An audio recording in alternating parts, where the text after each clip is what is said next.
அன்பானவர்களே, தினம் ஒரு தூதன் வழியாக உங்களை சந்திக்கிறேன். இந்த நாளிலே ஏசாயா தீர்க்கதரிசன புஸ்தகம் 58:9. நீ கூப்பிடுவாய், கர்த்தர் மறு உத்தரவு கொடுப்பார்.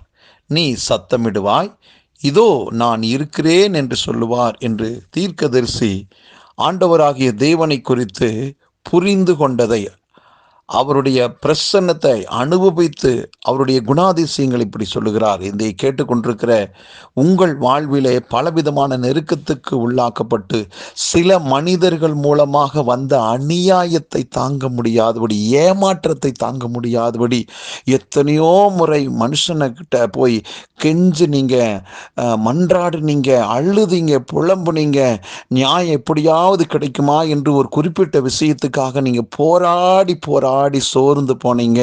உங்களுடைய கண்களிலிருந்து வந்த கண்ணீருக்கு அளவே இல்லை.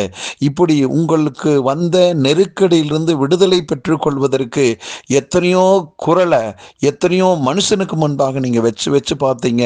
ஒன்றிலும் உங்களுக்கு நல்ல பதில் வரல. சோர்ந்து போனீங்கல்ல. இன்னைக்கு ஆண்டவர் உங்களோடு பேசுகிற ஒரு தீர்க்கமான ஒரு வார்த்தை.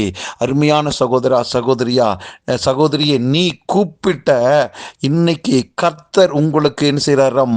பதில் சொல்லக்கூடிய ஒரு நல்ல நாள் தான் இது. அருமையானவர்களே, தேவன் பதில் சொன்ன ஆரம்பிச்சாங்கன்னா உங்களுக்கு வரக்கூடிய உயர்வும் மேன்மையும் அளவிடவே முடியாது பிரியமானவர்களே. ஆகவே இன்றைக்கு எப்படிப்பட்ட நாள் என்றால், கர்த்தர் உங்களுக்கு பதில் கொடுக்கிற ஒரு நாள். நீங்க இதுவரைக்கும் வடிச்சிங்கல்ல, சத்தம் போட்டு அழுதிங்கல்ல, அந்த அழுகைக்கு பதில் கிடைக்கிற ஒரு நல்ல நாள் தான் இந்த நாள். ஆகவே கவலைப்படாதீர்கள். என் பக்கம் நியாயம் இருக்கு. இந்த நியாயத்தை நான் யாரிடத்தில் சொல்லுவேன்? ஆனா என் நியாயம் எடுபட மாட்டேங்குதே, யார் என் நியாயத்தை கேட்பாங்க என்று சொல்லி அநியாயக்காரன் ஜெயிச்சுட்டு இருக்கிறான். நான் நியாயமா இருக்கிறேன், நீதியா இருக்கிறேன், நான் தோத்துக்கிட்டு இருக்கிறேனே, யாரிடத்துல நீதி இருக்குது என்று புலம்புனீங்கல்ல, கேள்வி கேட்டீங்கல்ல, இன்னைக்கு உங்க கண்ணீரை கர்த்தர் கண்டு சொல்றார், மகனே மகளே, இதோ நான் இருக்கேன் சொல்றாரு. உங்களுக்காக ஆண்டவர் சொல்லுகிற நல்ல வார்த்தை இது. விசுவாசியுங்கள், நம்புங்க. உனக்காக மகனே மகளே நான் இருக்கேங்கிறார். இனி என்னங்க பிரச்சனை உங்களுக்கு? அவர் இருக்கிறேன்னு சொல்லிட்டார்ல.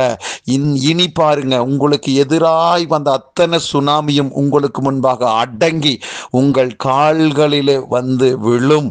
ஆம் பிரியமானவர்களை, எவ்வளவு பெரிய மனுஷனாக இருந்தாலும், எவ்வளவு பெரிய முரட்டாட்டமட்ட மனிதனாக இருந்தாலும், உங்களுக்கு முன்பாக அவன் நடுநடுங்கி உங்க காலில் விழுவது நிச்சயம். ஏனென்றால் கர்த்தர் உங்களுடைய அழுகையின் அப்படியே அந்த கண்ணீர், அந்த கூக்குரலை கேட்டு இன்னைக்கு கர்த்தர் கொடுக்கிற நல்ல பதில் தான்.